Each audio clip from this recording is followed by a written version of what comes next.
Hello, hello.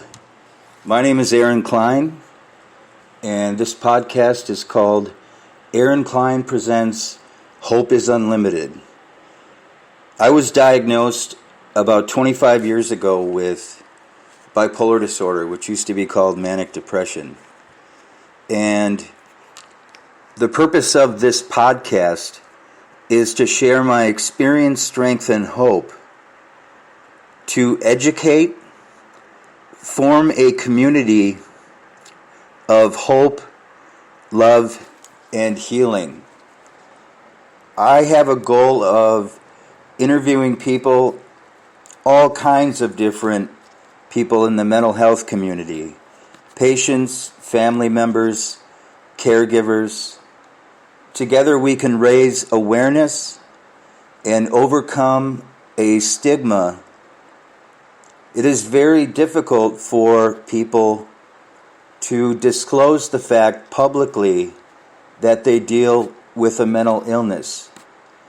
I have received many emails from people claiming that mental illness doesn't exist and it is from being weak-willed and all of that. I do not play the victim role. I am 43 years old and I've realized to focus on the positive aspects of the condition.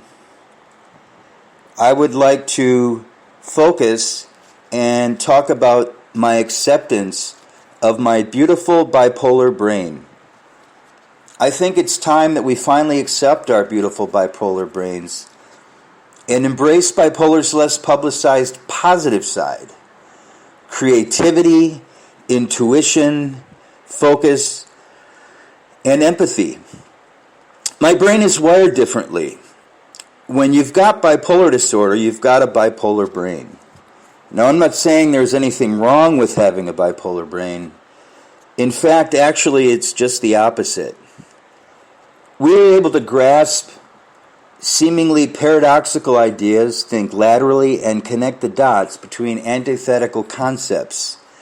There's a doctor from Swinburne University in Australia, Dr. Greg Murray. He researches bipolar disorder and works with clients and suggests that we should think more holistically about bipolar.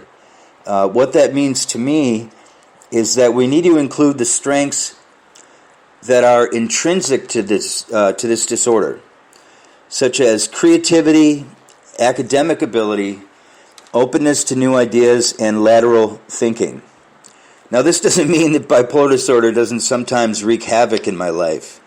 It often does, and it has certainly done in mine over the years. But why focus on only misery stats? My beautiful bipolar brain often gives me an edge over others in certain areas at certain times. This is, of course, only since I've learned to effectively manage the condition, which is no small task. There are 10 to 12 or more things that I have to do daily in order to keep the symptoms at bay and fend off possible depressions that last months and months with suicidal ideation and ultimately visits to the hospital. But in my mildly hypomanic phases, and what that means, hypomania, is that essentially your brain is excreting chemicals that are similar to stimulants, such as cocaine. Now, I'm not saying, I'm not talking about ingesting drugs. I'm saying that there's hyper-focus. You are more intuitive. You have the energy. I have the energy to do things and the focus to complete them. So my BBB, my beautiful bipolar brain, is something that I have learned to cherish. It's part of what makes me me. And so my invitation to you is to recognize how your BBB, your beautiful bipolar brain, makes you a pioneer in the recovery movement, a unique, awesome, never to be repeated human being. So what's beautiful about your bipolar? Please email me at hopeisunlimited@gmail.com or leave your comments. Please like the podcast or follow it or download it. I'm not sure if iTunes is synced up with this. I do not have the skills of a millennial when it comes to technology and have to further educate myself on that. So, on a positive note, I would like to say that I am grateful to be alive, to be on the right medication, to have a wonderful psychiatrist and therapist. One of the main treatments for bipolar disorder, which used to be called manic-depression, is psychotherapy. There are definitely biological, physiological, and genetic components to the disease. It is inherited, and there are certain things that happen that are out of someone's control, someone with the condition. But doing psychotherapy helps make sense of some of the things that I deal with, to process them, and to turn fear into a lesson. In other words, what is this depression or fear trying to teach me? That's one of the things that I think I can add value to as far as forming this community, because I can, or I would like to, my goal is to turn suffering and misery into gold. In other words, into something that can help other human beings.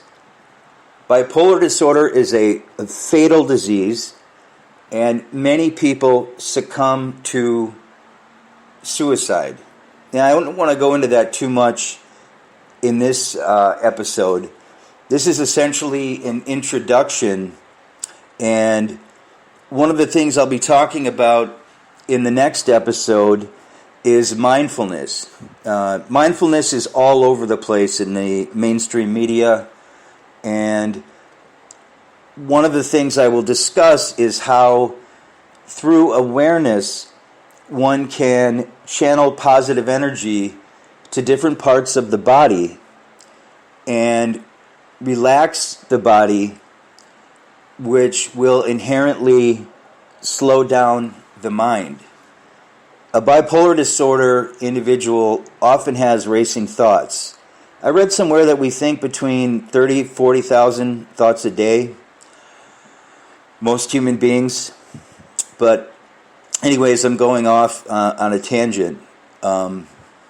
Anyone who has the condition or supports someone who has the condition, loves someone who has the condition, my heart goes out to you. We are all warriors. We are survivors. And I look forward to many opportunities to inspire, enlighten, educate, spread awareness, and form a community. Together we can make it. I love all of you.